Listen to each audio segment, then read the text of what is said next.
G'day ladies and gentlemen, welcome back to the channel. I'm of course Alcaflus, and today we're going to be taking a look at the Path of Champions Legends Runeterra. We're going to be doing yet another how to build video today, and we are going to be going over all Noxian Champions currently in the game. So just a heads up for those of you who are unaware, I will not have anything tomorrow and the day after tomorrow, which is a Monday and Tuesday if you are in the Asian time zone, and if you're in the American time zone, it should be on Sunday and a Monday for you. And the reason for this is actually because, if you guys missed it, I have actually gotten a new part-time job teaching at a night school. So essentially, I will not have enough time to record after I come back home from my day job on those 2 days. Now moving forward, I will try my best to pre-record some videos, but it's probably going to be really difficult because, you know, by the time I come home on a regular day, I only have time to record one video usually. So it's going to be extremely difficult. I will try it, but no promises, that's what I'm saying. Don't get me wrong, I'm not neglecting the channel, but you know, at the end of the day, I think you guys would agree, putting food on my table and, you know, putting a roof over my head is probably more important. I don't want to be out on the street somewhere. So essentially, I hope you guys understand. I'm sure you would. But anyway, enough of my personal life and its struggles. You're not here to hear that. You just want POC content, so I'm going to give you POC content. Alright, so as I mentioned, we are going to be taking a look at all the Noxian Champions today, and we are going to be going over the builds for them. I'll be giving you alternative builds as usual and relic suggestions like the Demacia video, and you can potentially mix and match this on your own if you have or don't have a certain relic. Alright, so first up, we're going to be talking about Annie here. Now, Annie is probably one of my favorite champions. I've established that. She's really cheap, really aggressive, and really easy to play. She deals a lot of damage as well. Don't let her, you know, zero attacks that fool you. The attack I deal to my blocker, her skill essentially is pretty good, especially when you combine with a star power, which will get an extra 2 damage on top of that. So essentially, you're dealing 4 to the blocker or 4 to the Nexus instead. Now, the way I like to build the Annie personally is to go with a Gale Force, a Dreadwave Chase Gun, and a Luden's Tempest. And the reason why this works is because Luden's Tempest is obviously going to amplify the Annie damage here. So instead of dealing 4, she's going to be dealing 5 instead, because there's an additional +1 extra damage from the Luden's Tempest here, so that's pretty good. Now the Dreadwave Chase Gun is also a really nice one to have, because essentially it's a spell, and all spells will get the extra damage buff, including the Dreadwave Chase Gun. On top of that, with the Luden's Tempest, you're essentially dealing 4 to the Nexus, because Warning Shot here is deal 1, so with the star powers that's deal 3, and with the Luden's Tempest that's deal 4. So 4 damage in total. We have 2 of that, that's going to be 8 damage whenever you summon the Annie. Now that's the reason why we're going with Gale Force here, because you're gonna want to use this to essentially trigger this quite often, essentially recall and resummon the Annie, essentially creating as many Dreadwave Chase Guns as many times as you can. Now I know some of you don't have the Gale Force here, and it's perfectly fine. If you don't have the Gale Force, go with the Grand General's counter plan, and this is actually pretty much the same thing as the Gale Force in this context. And the reason why I say in this context is because essentially with the Gale Force, you're gonna want to play a little bit safe, ensure the Annie is able to recall and resummon, effectively triggering the Chase Gun frequently and often. However, with the Grand General's counter plan, you're gonna want to play a little bit more kamikaze, if you will. So essentially the way this works is that you're gonna want to bring on Annie on the first turn. Make sure she survives that first turn, because you need to have the round start on the next turn to create the fleeting copy of the Annie. So the first turn you have to make sure she's on the board. Now when she's on the board and when she's able to summon a fleeting copy of her in hand, you're able to essentially just play a little bit more brave, block with the Annie, let her die, it's perfectly fine. Summon the fleeting copy that counterplane creates, and you should be able to get the same effect, getting yet another set of Chase Guns here, effectively dealing more damage to the Nexus. Hopefully that makes sense. Another pretty awesome build to try on the Annie essentially is the Shade Leaf and CSF build. So the way this works for those of you who are new to Path of Champions is that the Shade Leaf will grant the supported ally elusive, and once the supported ally has elusive, the CSF, which is the next relic on the stack, will kick in, kill the supported ally, and transfer the keywords with the elusive back. And the reason why this is great is because Annie deals damage through her skills, so if there's a blocker, you're potentially not dealing that damage to the Nexus. Having the guaranteed elusive via the Shade Leaf will allow you to guarantee that you hit the Nexus with your skill,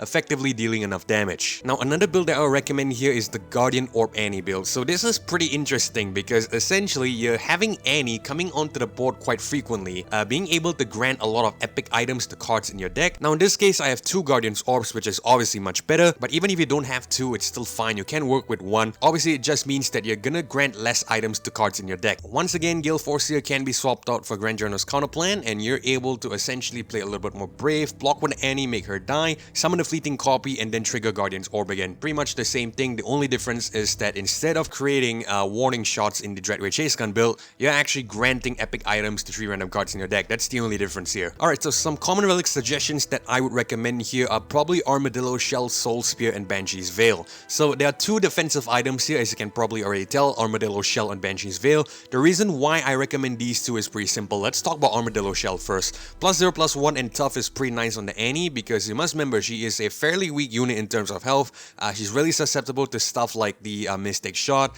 What is that? The Piltover spell that deals 3, I cannot remember the name. Essentially that and the Mystic Shot and whatsoever. So having that Armadillo Shell with the +0/+1 and the tough will essentially allow you to offset that a little bit, protecting her obviously, because the tough will make sure that she takes less damage from all sources. So Mystic Shot can't really hurt you, the deal 3 spell can't really hurt you, unless the AI plays 2 of it, which is a different scenario. But if the AI plays only 1 of it, it's, you know, perfectly fine. You're able to survive with Annie really well. Spell Shield serves the same purpose here. It's a little bit more utilitarian because you can protect against stuff like the Culling Strike, because Annie's a 0-cost unit, that's a guaranteed kill.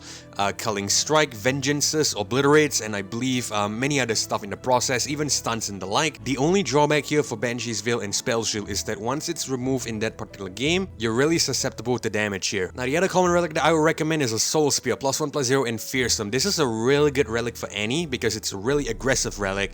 Annie comes on at turn 1. Not many turn 1 units will be able to block a Fearsome unit, aside from a couple of outliers obviously, but a majority of the 1-cost and 2-cost units cannot really block a Fearsome unit. So having this is pretty good because they're able to take advantage of the fact that a majority of the enemies can't block, and with the Soul Spear you're able to deal direct damage to the Nexus without worrying about blockers whenever you summon the Annie. Alright, so moving on, let's talk about Darius now. Now Darius is probably one of my favorite champions in POC. In fact, Darius is probably my favorite champion in the entirety of League of Legends and Legends of Runeterra. Anyway, in terms of the build here, you can see I've gone with a pretty crazy build. Triple Gatebreakers here. Some of you might have caught the video here on the channel, Triple Gatebreaker Darius. It was insane. But I know a lot of you will not be able to have this exact same setup, so I'll get to that in a second. But let me just talk you through why I go with this here. So with the Darius with the Triple Gatebreakers, it's pretty crazy because first of all, Darius has a really crazy attack stat at 6/6, right? So having the Gatebreaker come on will effectively allow him to deal like 12 damage upon summon, so that's pretty good. Now if you're facing a weak enemy, obviously you might be able to drop the Nexus down a half of its starting health, effectively allowing the Darius to get that 4 stat buff to go up to a 10/6,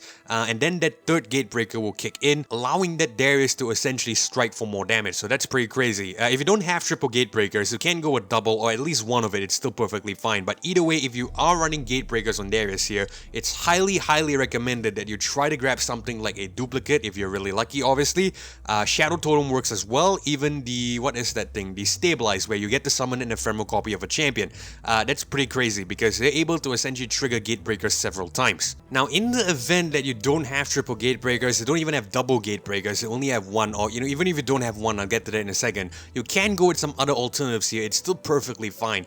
Stalker's Blade, random summon I strike the weakest enemy, isn't too bad because again, Darius comes on at 6 attack, right? So with the Stalker's Blade, you're pretty much guaranteed a kill, unless the weakest enemy is pretty crazy like the Aurelion Sol encounter. That's a different case entirely, but you know, for a majority of battles, you should have no problem here with the Darius.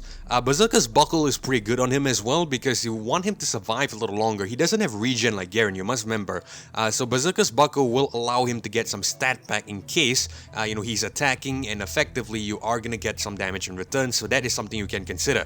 Now if you don't have the third Gatebreaker, it's perfectly fine. I would suggest a Laurent Blade Rack. That could be pretty decent because with the Challenger, you're essentially able to challenge a lot of units. Make sure that the Darius is safely attacking, or effectively other units are safely attacking depending on which is your key unit. Now another pretty recent build that I've only discovered recently is actually also pretty crazy. This was actually discovered by a viewer here on the channel. Unfortunately, I cannot remember your name. I really apologize if you're watching. Drop it down in the comment section down below. I will pin up the comment just to give you credits. But essentially, yeah, this build is pretty insane. The Grand General's counterplan, Archangel Staff and Storm Razor matter. So I'll get to the Storm Razor in a second, but the Grand Journal's counterplan and the Archangel Staff will actually work here, and the reason why this works is because with the counterplan, you're effectively creating Darius' champion spell, and Darius' champion spell, if I'm not mistaken, actually let me just quickly back this out here, that way I could show you.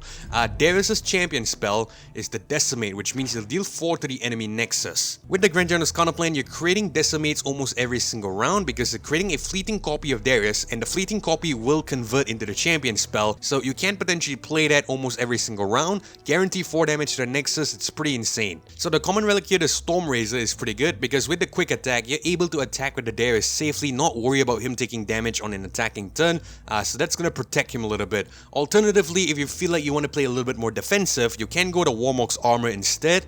This will allow you to get the regen on the Darius, allowing you to essentially replenish his health at the end of every single round. If you don't have those two relics as well, you can go with Gale Force and Riggo's Lantern. Now I know it's yet another Gale Force build, but I'm just giving you all the alternatives here that I potentially know of, and then hopefully you can potentially use them. Or if you don't have some of these relics like the Gale Force, you can swap it out for Grand General's counterplan. It should work just as fine. However, in this case, the counterplan probably won't work too well, mainly because in this particular instance, you want the Gale Force for the scout, not for the recall. So like the Annie build earlier, you want the Gale Force for the recall. For the Darius here, you want the Gale Force for the scout, so it probably won't, work with the Grand General's counterplan. Because essentially the way this one works is that with the Gale Force, you're able to scout and attack twice. So chances are you might be able to attack 3 times, because again, Darius' star powers will allow you to rally after you have declared an attack for 15 plus damage. So that means in a turn, you might be able to attack like 3 times if you're really lucky. Now the Riggo's Lantern here also has Riggo's Lantern here is also pretty good because they're able to grant impact twice on the Darius when he's in hand, and he's going to be sitting in your hand for quite some time. He's a 6-cost champion, you must remember, so he's probably going to be sitting in your hand for quite some time. Now in terms of common relics here, I pretty much covered the 2, I would say, really good common relics on the Darius here. The Storm Razor and the Warmock's Armor. Quick attack is nice so that you're able to attack safely with him. Regen is a little bit more defensive, allowing the Darius to get his stats back up to full, which is pretty decent. I would also recommend a Spell Shield on this one, and the reason why Spell Shield is probably quite important to Darius is because he's a really expensive unit, so chances are you are going to want to protect that unit, especially against, Shadow Isle stacks like Viego, and I believe the Aurelion Soul with Obliterates and whatnot. So having that Spell Shield gives you just an extra layer of protection in order to mitigate some of that, potential kills. Alright, so we're going to talk about LeBlanc now. Now LeBlanc is probably one of the strongest champions in POC. In fact, a lot of the Noxian champions are pretty strong, for if you guys have noticed, mainly because they play really aggressively. You don't really have to worry too much about, skills and combos and the like. For me personally, I like that type of playstyle because first of all, you don't have to rack your brain to essentially get damage. It's a little bit boring. To some people, it might be considered not fun and a little bit low skill.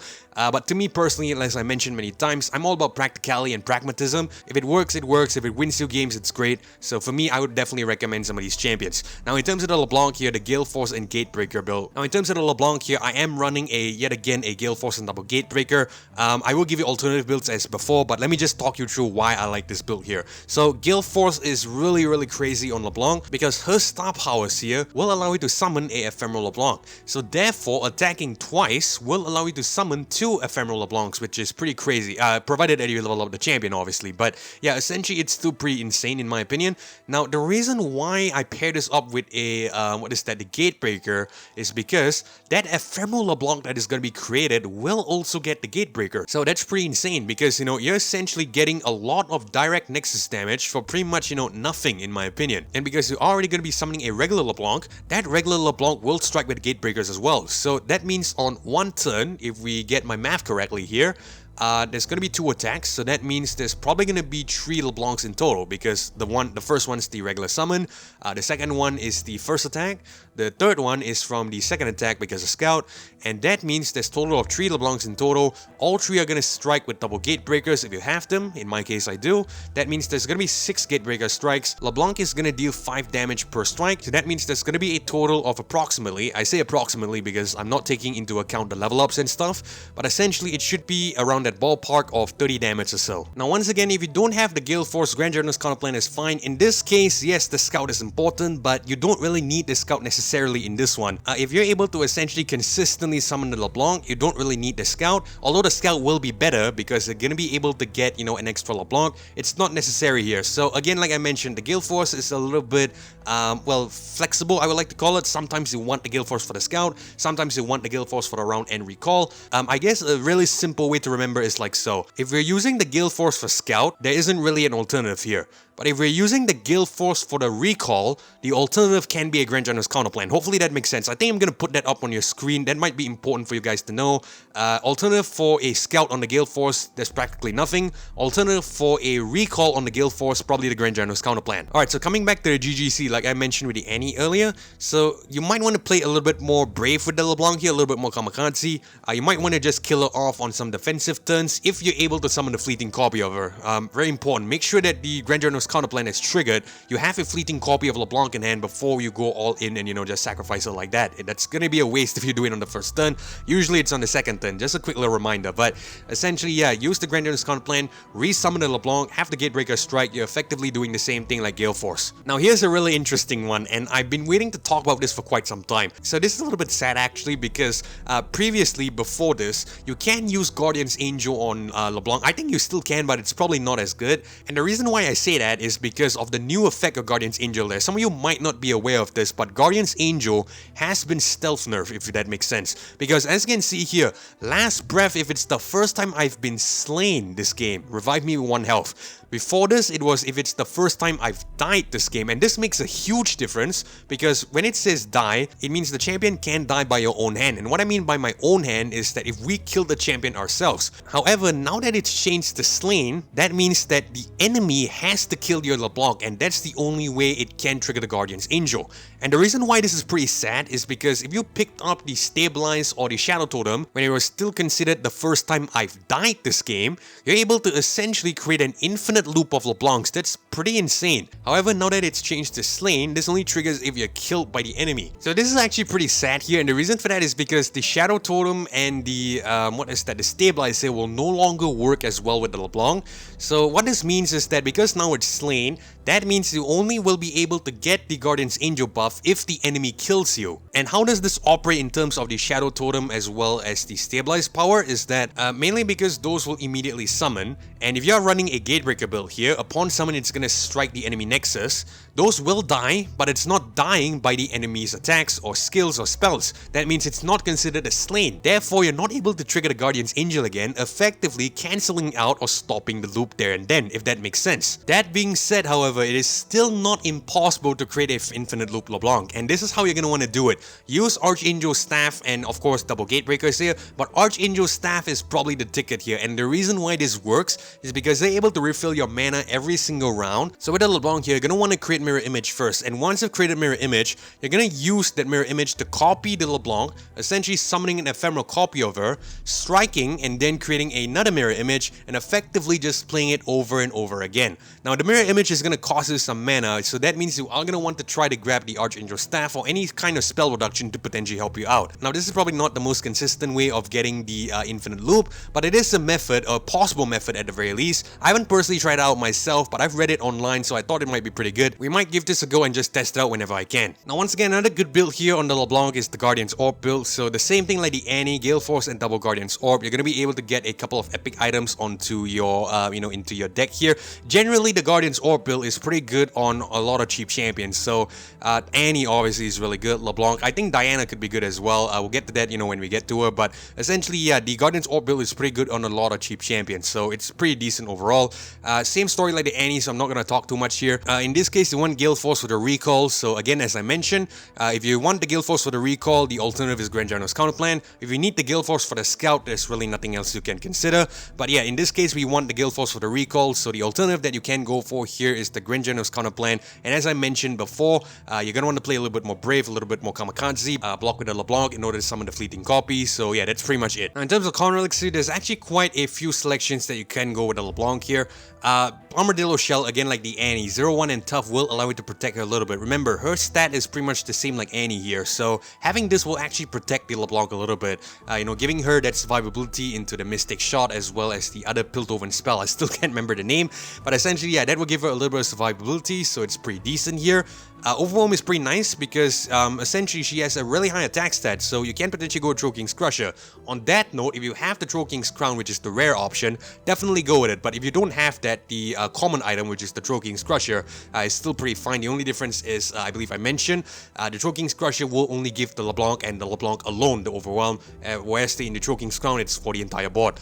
Banshee's Veil, the same thing. The Spell Shield will protect the LeBlanc a little bit. Again, once the Spell Shield has been dispelled for that particular game, you're not going to be able to get it back, but it is a little bit more, utilitarian compared to the Armadillo Shell. It will protect you from stuns and the like, so it's still fine. But yeah, another one that you can potentially go for actually is the Ginsu's Rage Blade. So a really common and standard relic here, the Ginsu's Rage Blade, mainly because you are going to be attacking a little bit, especially if you have the scout option, right? If you are going with the Gale Force here, and for some reason, and say for example that you don't have any of these rares for some reason, you can go with the Ginsu's Rage Blade because you are going to be attacking quite often, so you're able to grant the LeBlanc the stat. And I believe, if I'm not mistaken, I cannot remember this, I have to double check, but if I'm not mistaken, the Ephemeral LeBlanc will get the stat buff from the regular LeBlanc. So that means if you have attacked quite a few times with the LeBlanc and you have the Ginsu's Rage Blade stat buff, that Ephemeral LeBlanc will also get the stat buff, if I'm not mistaken. I cannot remember this, but I believe that's the way it works. Alright, so now let's take a look at our final champion. Here's Samira. So Samira is obviously one of the new additions in the POC. Unfortunately, I don't have the time to level up yet with work and whatnot, as I mentioned earlier. I'm trying my best to find some time, obviously, so don't misunderstand. I'm not being lazy or anything. I'm just really having difficulty